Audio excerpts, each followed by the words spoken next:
Olá, querido irmão em Cristo, Shalom Adonai, que a graça de Deus seja contigo. Você tem dificuldade em compreender e interpretar a mensagem do Apocalipse?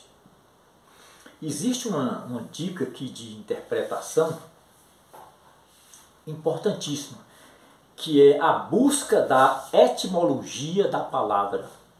Por exemplo, a palavra apocalipse, no grego é apocalyptos. E nós temos aqui uma junção de dois vocábulos gregos. Apó, quer dizer distante ou longe, e caluptos, quer dizer sombra. Então, apocalipse no grego é distante da sombra. Entendeu? Já vindo de uma raiz hebraica, apocalipse é uma junção de dois vocábulos hebraicos, né? Canone, galute. Canone vem de canon, né? E galute de exílio. Então, canone, galute. A Bíblia é um cânon, é integrado por 66 livros canônicos. Então a Bíblia é uma canonicidade. E galute quer dizer exílio ou prisão.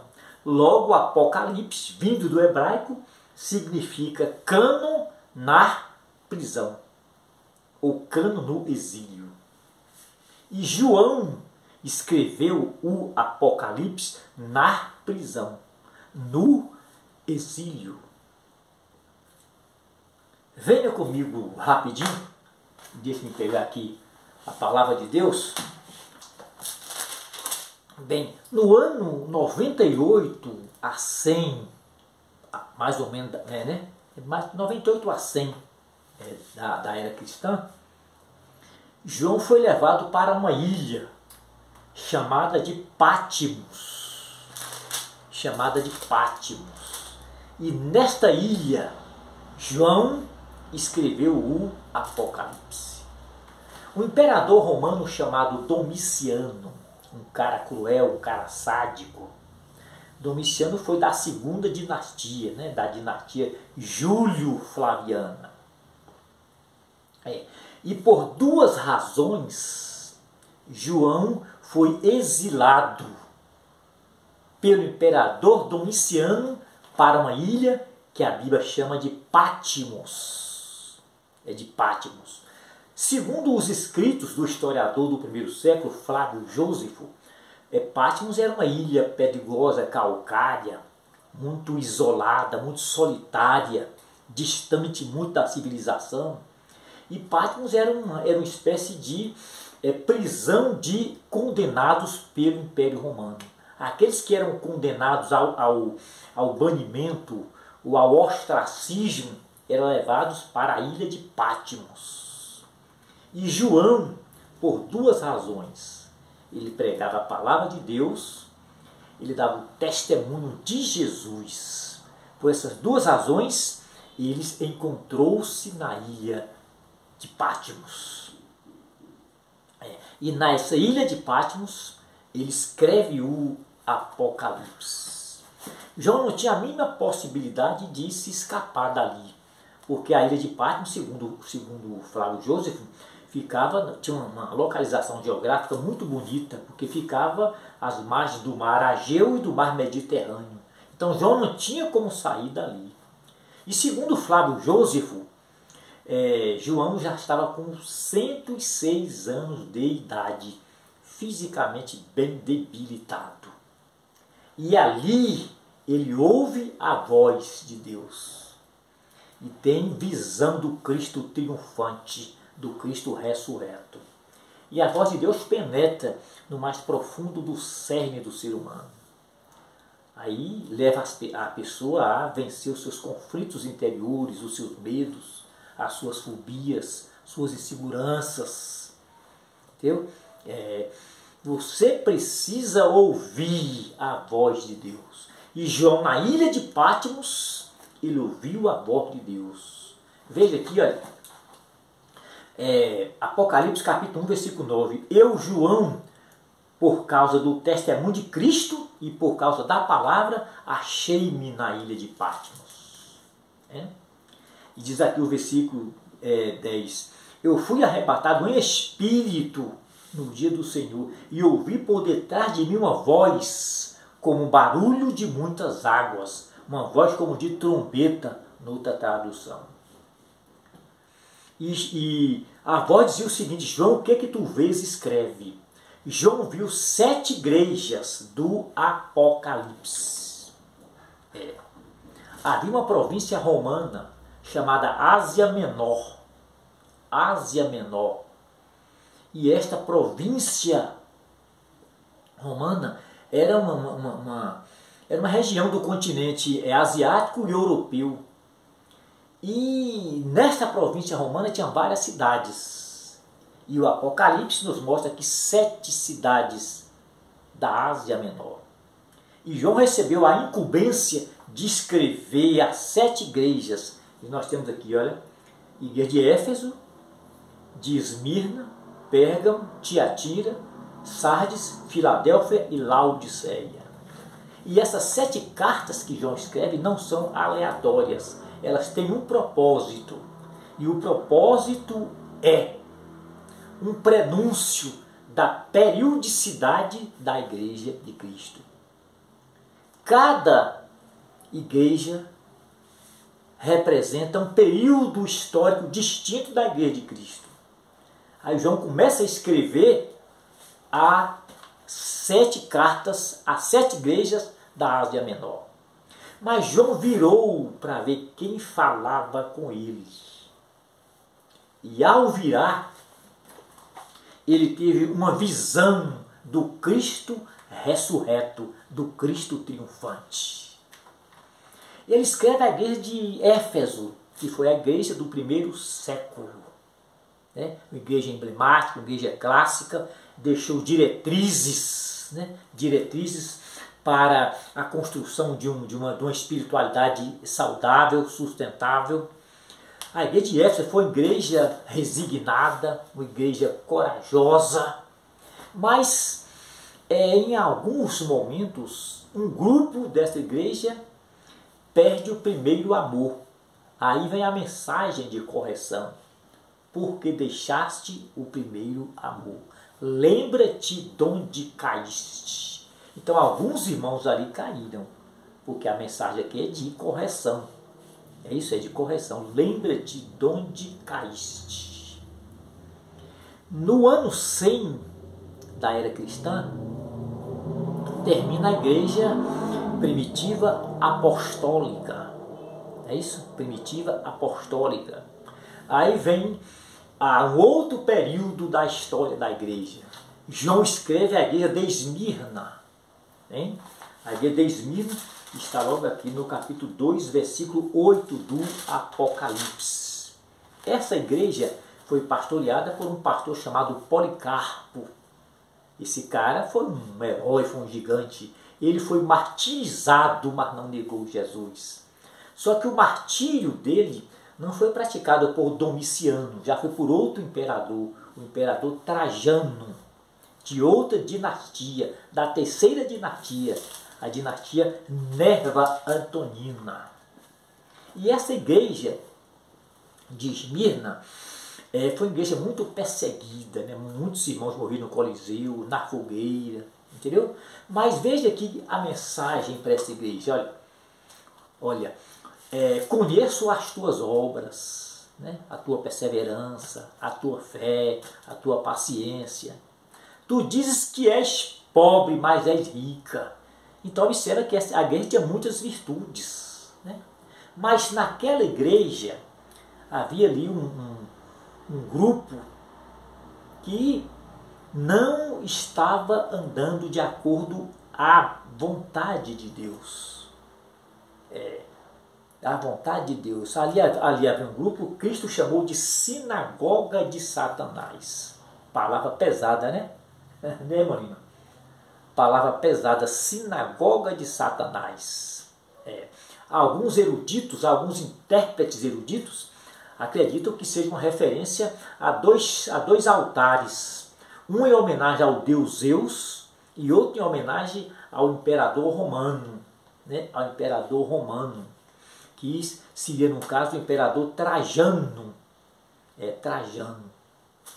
Mas veja a mensagem aqui de encorajamento, de exortação. Olha, ser fiel até a morte e dar-te-ei a coroa da vida. Né? Ser fiel até a morte e dar-te-ei a coroa da vida. Essa igreja durou até... Ela teve início no ano 100 e se estendeu até 312 da era cristã. Em 312, o último imperador romano foi Diocleciano. Esse cara foi um tetrarca. Ele dividiu o Império Romano em quatro. Quatro imperadores. E a perseguição nos dias dele foi cruel, foi sanguinária. Mas vem aqui uma terceira carta de João. A igreja que estava em Pérgamo, na cidade de Pérgamo, de onde vinham os pergaminhos, né? Um dos materiais originais para a escrita da Bíblia. Né? Pérgamo durou de 313 até 590 da era cristã. Igreja mundanizada, né? Igreja cheia de licenciosidade, de paganismo. Havia naquela igreja o que João chama aqui de trono de Satanás. Outra palavra pesada, né? Trono de Satanás. E diz aqui o texto que alguns ali curvavam diante das doutrinas de Balaão e dos nicolaítas. Né? Mas nessa igreja havia um pastor fiel chamado Antipas, diz aqui o texto. Diz assim, ó, Antipas, minha fiel testemunha, o qual foi morto entre vós, onde está o trono de Satanás. Tenham conta vocês, né, que alguns seguem as doutrinas de Balaão e dos nicolaítas. Né, Olha, em 313, né, 313 mais ou menos, o imperador Constantino, ele promulga uma lei chamada Edito de Milão. E através desta lei que ele promulgou, ele tira o cristianismo da clandestinidade e leva para a legalidade. Ele faz cessar a perseguição, para de matar crente. A perseguição cessa, mas a corrupção inicia. A igreja se corrompe. Ela deixa de ser uma igreja primitiva, apostólica, e passa a ser uma igreja romanizada. Ela se hierarquizou, se institucionalizou e se romanizou. Se paganizou. E no ano 380, outro imperador chamado Teodósio promulga outra lei chamada Edito de Tessalônica. E essa lei leva o cristianismo à religião oficial do Império Romano. E a situação da igreja se torna mais deplorável, mais degradante ainda. E vem aqui uma quarta igreja, né? Igreja de Tiatira, no versículo 18, olha, capítulo 2, versículo 18, igreja de Tiatira. Essa igreja inicia no século VI e se estende até o século XVI. Uma igreja mundanizada, corrupta, né? Mas havia ali um grupo de fiéis. Veja o que diz aqui a palavra, olha, conheço as tuas obras, a tua paciência, a tua perseverança. Porém, aí vem a mensagem de correção. Tem um contratipo que alguns seguem a Jezabel. E Jezabel é sinônimo de licenciosidade, de promiscuidade, de paganismo, de misticismo, de corrupção. Alguns aí seguem Jezabel. Então observa que essas igrejas recebem uma mensagem de elogio, né? Mas recebem também mensagem de correção, uma mensagem de crítica. E vendo depois a igreja de Sardes, aqui no capítulo 3, a gente está fazendo somente uma síntese de cada carta. Olha, aqui Sardes no capítulo 3, olha, capítulo 3, versículo 1 do Apocalipse, está um relato da igreja de Sardes. Sardes durou do século XVI até o século XVIII. Veja o que diz aqui a igreja de Sardes. Olha, alguns dentre vós mantêm as suas vestes brancas. Mas há um grupo que entre vós que diz que está vivo, mas na realidade está morto. É aquela incoerência do discurso, né? Aquele discurso falacioso, né? Mas na realidade a pessoa está até morta espiritualmente, mas faz aquele discurso de quem está vivo espiritualmente, né? É a incoerência do discurso. Mas veja que a mensagem à igreja de Sardes. Olha, lembra-te do que tens recebido de Deus. Observa que a mensagem para Éfeso foi: lembra-te de onde caíste. Já para Sardes, a mensagem foi essa: lembra-te do que tens recebido, ser vigilante, né? Lembra-te do que tem recebido, ser vigilante. E vem depois aqui, no versículo 7, a carta de João à igreja de Filadélfia. É isso, Filadélfia. Ao anjo da igreja que está em Filadélfia, escreve. Então as 7 cartas foram endereçadas às 7 igrejas da Ásia Menor. E Filadélfia foi uma igreja fiel em todos os aspectos e, consequentemente, foi uma igreja abençoadíssima. Veja aqui, olha, eis que eu conheço as tuas obras e tenho posto diante de ti uma porta, e porta que Deus abre, ninguém fecha. Porque guardaste a palavra da minha paciência, eu também te guardarei da grande tribulação que há de vir sobre a face da terra. Veja aqui um aspecto escatológico, né, da carta de João à igreja de Filadélfia. E por último vem a igreja de Laodiceia, né, aqui no versículo 14. Né, ao anjo que está em Laodiceia, escreve. Olha, escreve. Laodiceia foi uma igreja morna. E em razão disso, Cristo disse: vomitar-te-ei da minha boca, uma igreja rejeitada. É isso? Mas não significa que ela não teve a oportunidade de se arrepender. Vamos ver aqui algumas características da mornidão espiritual. Né? Da mornidão espiritual. Aí, dizia que era uma igreja rica, abastada, enriquecida e não precisava de nada. Veja a presunção daquela igreja. Mas Cristo examinou aquela igreja, diagnosticou aquela igreja e prescreveu a medicação para que ela se reabilitasse, para que ela se curasse. Diz aqui, olha, tu dizes que és rico, mas na realidade tu és pobre, és cega, és desgraçada e nu. Então aqui está o diagnóstico da situação deplorável e degradante da igreja de Laodiceia. Aí vem a prescrição médica: aconselho que de mim compre ouro puro e colírio para que veja. Então aquela igreja estava espiritualmente morta, não conseguia ver as grandezas do Evangelho. A sentença daquela igreja, a sentença condenatória dela, poderia até estar lavrada, mas não ainda tinha sido executada. O texto deixa isso claro. Olha, eu repreendo todo quantos amo. Então ele amava aquela igreja. Então ele ama o pecador, mas não ama o pecado. Observa que ele ama aqueles irmãos, mas ele estava repudiando a pecaminosidade daquela igreja. Eu repreendo todos quanto amo. Ser, pois, zeloso e arrependa-te. Então sempre uma oportunidade de arrependimento. E ele estava sempre batendo na porta do coração daquela igreja.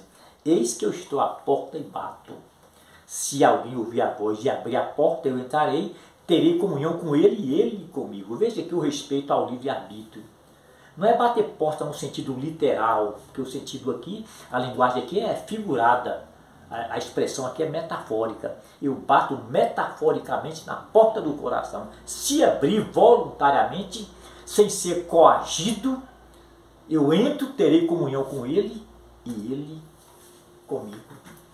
Então aí está uma exposição a 7 igrejas que estavam nas 7 cidades de uma província romana chamada Ásia Menor.